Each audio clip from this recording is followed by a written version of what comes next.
Hello dear students, मैं doctor Shankar Singh Solanki आप सभी का फिर से स्वागत करता हूं सोलंकी सर की इंग्लिश की क्लास में। BA part 1 English language first paper की first book English reading volume 1 आपकी कंप्लीट हो गई है। आज से शुरू करने जा रहा हूं फर्स्ट पेपर की second book collection of short stories.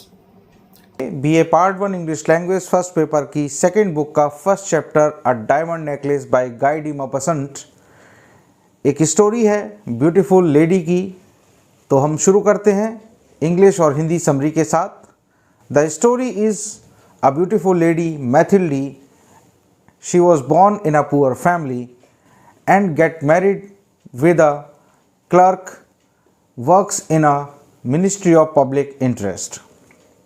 She was not happy in her husband's house because she felt that she was born to live like a rich lady. She really had all the qualities of a rich lady. She was beautiful. She had grace, charm, and wit. Mathilde used to dream of a rich, romantic life of a palatial house, footmen, precious silk dresses, and delicious dishes. She longed for the company of rich, distinguished men. मैथिल्डी की कहानी है ये। एक सुंदर महिला जो गरीब परिवार में जन्म लिया और एक साधारण से क्लर्क से शादी हो गई जो कि पब्लिक एडमिनिस्ट्रेशन इंस्ट्रक्शन डिपार्टमेंट में काम करता था। वो अपने पति के घर में बिल्कुल खुश नहीं थी। वो रईसों की तरह रहना चाहती थी बड़े से घर में, क्योंकि उसमें रईसों जैसी सुंदरता, आकर्षण और बुद्धि भी थी। वो चाहती थी रईसों के जैसे सपने देखना, बड़े घर के, उसके कदमों पे आदेशों का पालन करने वाले नौकरों से काम कराने के, सुंदर महंगी चमकीली सिल्क की ड्रेसेस पहनने के, अच्छी स्वादिष्ट भोजन करने के। उसे एक अच्छे रईस पुरुषों के साथ रहने की आकांक्षा थी। Next paragraph. One evening, Loisel, the husband of Mathilde, returned home joyfully with an invitation to a ball. Ball means dance party. At the palace of the ministry. He hoped that his wife would be happy to see the invitation, but invitation made her all the more sad. She was sad because she had no dress fit for the party. Her economical husband decided to give her 400 francs to purchase new dress. The day of the ball come near. Her new dress was also ready. Yet Mathilde was sad, and she replied to her husband because she did not have any jewelry to adorn herself. Her husband said to her, "Why didn't you borrow the jewelry from your old friend Mrs. Forestier?" तो हमने देखा कि mister Loisel जो कि मैथिल्डी के husband हैं, एक दिन जब वो ऑफिस से आए तो बहुत खुश थे, क्योंकि उनके हाथ में एक इनविटेशन कार्ड था और वो कार्ड उनके एक अधिकारी ने दिया था। डांस पार्टी में निमंत्रण दिया था कि सपरिवार आप आएं। लेकिन उस निमंत्रण पत्र को देखकर उसकी पत्नी मैथिल्डी को बिल्कुल भी खुशी नहीं हुई, क्योंकि ना तो उसके पास सुंदर जेवर थे और ना ही कपड़े। उसका साधारण गरीब क्लर्क पति, जिसने उसको 400 फ्रैंक्स दिए कि ठीक है तुम सुंदर सी ड्रेस खरीद सकती हो, उसने ड्रेस खरीद ली और पार्टी का दिन नज़दीक आ गया। लेकिन फिर भी वो खुश नहीं थी। क्यों? क्योंकि उसके पास कोई सुंदर जेवर नहीं था उन कपड़ों पर अपने आप को पहन के सजाने के लिए। तो उसके पति ने उसको याद दिलाया कि तुम्हारी एक बहुत अच्छी मित्र है, सहेली है, क्यों ना उससे तुम जेवर उधार ले लो। Next paragraph. The next day she went to her friend who laid all her jewellery before her to choose from. Mathilde took a superb necklace of diamonds and returned home. Her joy was knowing no bounds. The party of the ball arrived. She was victorious at the dance party. She was prettier than any other woman there. All the men stared at her and asked her name and wanted to dance with her. She danced and drank, being mad with joy until 4 o'clock in the morning. She left at 4 o'clock in the morning with a husband who had been sleeping in an outer room since midnight. Ashamed of the moderate garments her husband had thrown on the shoulders, Mathilde rapidly slipped from the palace without waiting for a carriage. Hence, they had to walk on the foot for a long distance before they could engage an ugly cab. Maithili अब उसको अच्छे dress भी मिल गए थे, जेबर का necklace उसने अपनी सहेली से उधार ले लिया था और उसको पहन के वो डांस पार्टी में जाती है पति के साथ। अपनी सुंदरता पर नाज करते हुए वो पार्टी में ऐसे जाहिर करती है जैसे कि उससे अधिक सुंदर कोई नहीं है। चूँकि वो सुंदर तो थी इसलिए सच में सुंदर लग रही थी।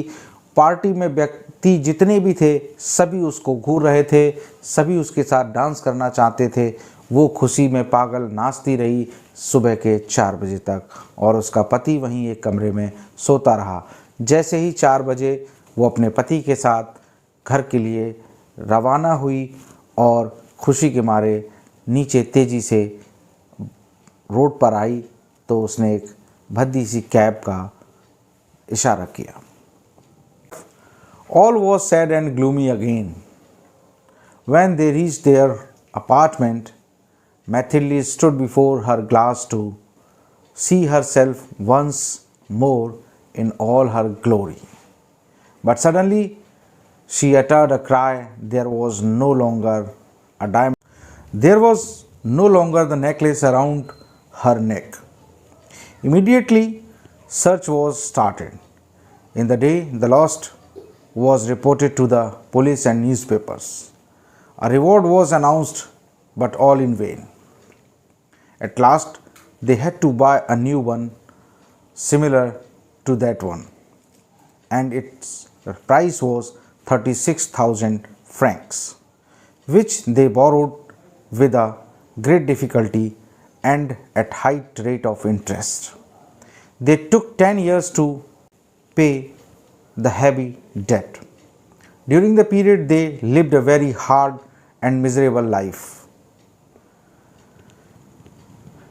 Ma'am Loisel looked old now and had hard and rough life of a working woman. Now and then she only thought of that dark evening at the dance party.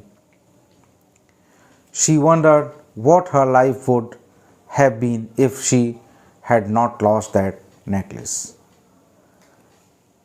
जब मैथिली मिसेस लॉयसल अपने घर आई पार्टी के बाद तो उन्होंने सोचा क्यों ना एक बार आखिरी में अपनी सुंदरता को शीशे में निहार लें, और जैसे ही वो ड्रेसिंग टेबल के नज़दीक गई तो देखा कि उनके गले में डायमंड का नेकलेस नहीं है।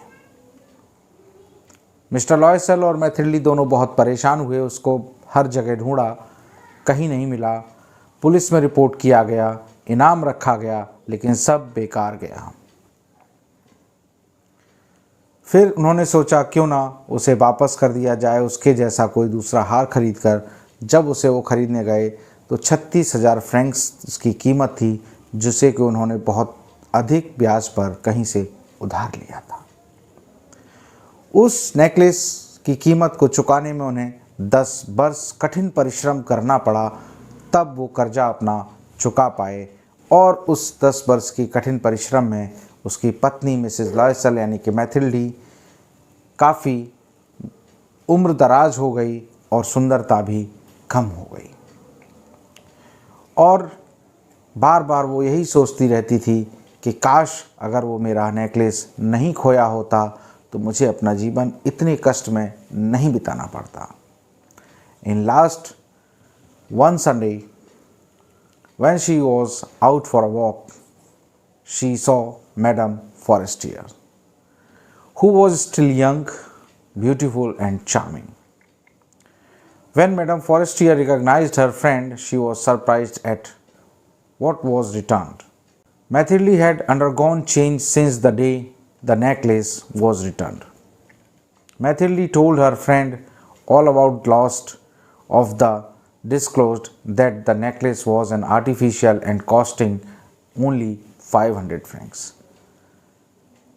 एक दिन रविवार को मैथिल्डी की मुलाकात उनकी अपनी सहेली फॉरेस्टियर से होती है, जो कि आज भी उतनी ही जवान हैं, सुंदर हैं, लेकिन मैथिल्डी ना तो अब युवा है, ना ही उतनी सुंदर है। तुलना हम करेंगे तो ये इसलिए हुआ क्योंकि जो डायमंड नेकलेस खोया था उसकी कीमत चुकाने में उन्हें इतना कठिन परिश्रम करना पड़ा कि सारा यौवन और सुंदरता उसी में कम हो गई। जब मैथिल्डी को मिसेस फॉरेस्टियर ने पहचान लिया तो उनके कष्ट का कारण पूछा तो वो हंसी और कहा कि मैथिल्डी, वो तो एक नकली हीरे का हार था जिसकी बमुश्किल कीमत 500 फ्रैंक्स है। तो जब मैथिल्डी को ये पता चला तो उसे बहुत दुख हुआ और वो सोचने लगी कि वो मेरी महत्वाकांक्षा अगर मैंने उस दिन ना की होती तो मुझे आज इतना कष्ट नहीं हुआ होता। मेरे जीवन के जो सुंदर पल थे, जो सुंदर समय था, वो सब मैंने व्यर्थ गंवा दिया इस एक डायमंड नेकलेस की एम्बिशन में। आज मुझे बहुत बड़ी कीमत चुकानी पड़ी। 10 साल में मेरा सारा जीवन बेकार हो गया। तो स्टूडेंट्स, ये एक कहानी थी और हमारी कलेक्शन ऑफ शॉर्ट स्टोरीज़ में कोई भी ऐसी कहानी नहीं है जिससे हमें कोई शिक्षा ना मिलती हो। Every story has a particular moral. तो हमने इससे भी एक शिक्षा मिली। क्या शिक्षा मिली ये आप समझ ही गए होंगे कि हमें बहुत ओवर एम्बिशियस नहीं होना चाहिए। जितना हमारे पास है उसमें हमें संतोष करना चाहिए। अब हम बात करते हैं क्वेश्चन आंसर्स की। जैसा कि आप सभी जानते हैं कि हमारा क्वेश्चन पेपर 3 सेक्शन में डिवाइडेड होता है, section A, section B, section C. Section A हमारा होता है very short answer type questions. आप नोट कर लीजिए जो इंपॉर्टेंट क्वेश्चंस हैं इस चैप्टर के। फर्स्ट क्वेश्चन है हमारा, describe in brief the misery of Mathilde and Mister Loisel during the 10 years of hard work. ये क्वेश्चन हमारा दूसरी तरह से पूछा जा सकता है, how many years did Mathilde and Loisel take to pay back their debt. Next question हमारा नोट कर लीजिए वेरी शॉर्ट में, how did Mathilde feel in the party.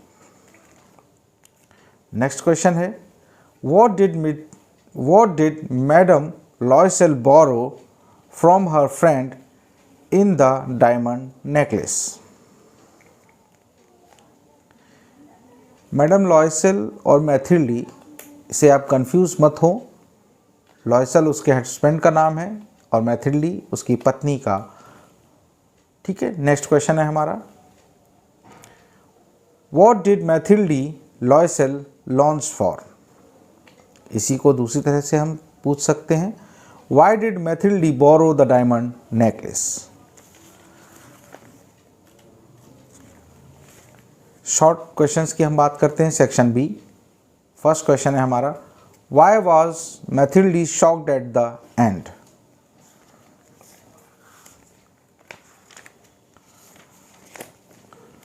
Next question है हमारा शॉर्ट में, describe how Mathilde and Mister Loisel have to suffer after the loss of diamond necklace. Next question है हमारा, from whom did Mathilde borrowed the diamond necklace and how did he feel after borrowing it? अब बात करेंगे हम long answer type questions की। First question है हमारा, comment upon the ironical ending of the story The Diamond Necklace. इसी को हम दूसरी तरह से पूछ सकते हैं, what is the part played by chance और fate in the diamond necklace. बहुत इंपॉर्टेंट क्वेश्चन है, याद रखिएगा। इसी को हम एक और तरह से पूछते हैं, what makes the diamond necklace an interesting story. Next question है, comment upon the ending of the story the diamond necklace. ये सिमिलर है कुछ इससे पहले वाले क्वेश्चन के जैसा ही है। नेक्स्ट क्वेश्चन है हमारा, what kind of a woman Maithili was. ये कैरेक्टर है उसका, आप डिस्क्राइब कर सकते हैं। इसका मेल कैरेक्टर भी पूछा जाता है कभी कभी। Describe the character of mister Loisel. एक क्वेश्चन और इसमें देख लीजिए, write critical appreciation of the story the diamond necklace. तो स्टूडेंट्स, ये था हमारा chapter first BA part 1 English language paper first की सेकंड बुक का। जैसा कि आपको पता है, BA part 1 English language paper first की फर्स्ट बुक ख़त्म हो चुकी है। ये थी सेकंड बुक, आज से मैंने शुरू किया। ये था हमारा चैप्टर फर्स्ट। आप सभी लोग मेरा लेक्चर सब्सक्राइब करिएगा, लाइक करिएगा, अपने दोस्तों को शेयर करिएगा और सब्सक्रिप्शन के लिए रिक्वेस्ट करिएगा। हम फिर मिलेंगे अगले लेक्चर में।